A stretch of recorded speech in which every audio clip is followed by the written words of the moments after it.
Hey everyone, so I've been seeing this Westinghouse 12500W dual fuel generator pop up everywhere lately, especially after the last round of storms knocked out power in a bunch of neighborhoods. People are scrambling to find something reliable that can actually keep their fridge running, their lights on, and maybe even their sump pump going if the basement starts to flood.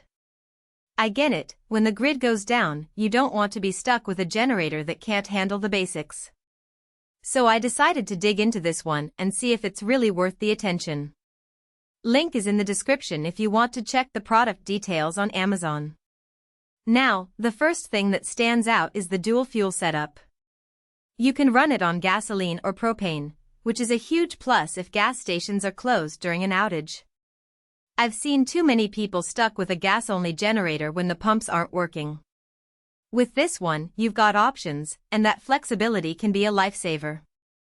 Plus, it's got a solid 457 cubic centimeters engine under the hood, which means it's built to handle heavy loads without bogging down.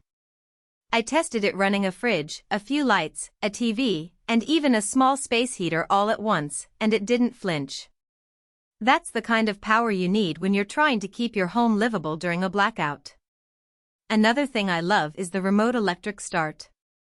You don't have to mess with pull cords or worry about flooding the engine in cold weather. Just press a button on the included remote, and it fires right up. That might not sound like a big deal until you're standing outside in the rain trying to get your generator started. Trust me, convenience matters when you're stressed. And since it's transfer switch ready, you can actually wire it into your home's electrical system for seamless power delivery. That means no more tripping over extension cords or trying to remember which appliance is plugged into what. It's a real plug-and-play setup once you get it installed. I also like how Westinghouse has included two standard 120V outlets and one twist lock outlet. That gives you plenty of flexibility to power multiple devices at once. I hooked up a laptop, a phone charger, a few LED lights, and even a small medical device just to see how it handled the load. It ran smoothly without any flickering or voltage drops, which is exactly what you want when you're relying on it for essentials. And because it's CARB and EPA compliant, you don't have to worry about it being banned in certain states or causing issues during inspections.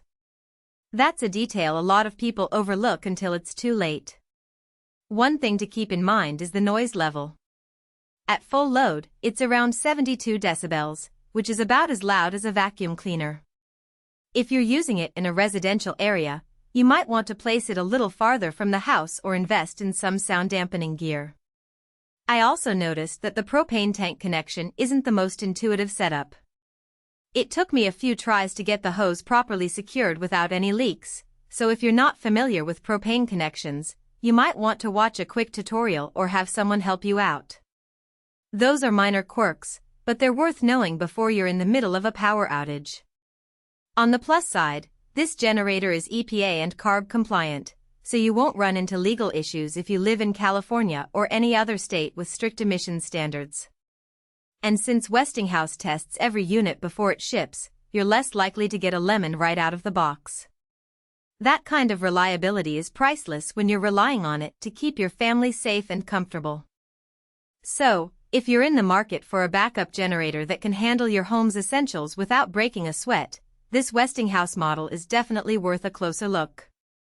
It's not the cheapest option out there, but when you factor in the dual fuel capability, the remote start, and the transfer switch readiness, it starts to make a lot of sense.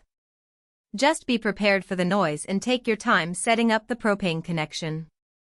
If you're ready to stop worrying about the next power outage, check out the link below and see if it's the right fit for your setup. Stay safe out there, and I'll catch you in the next one.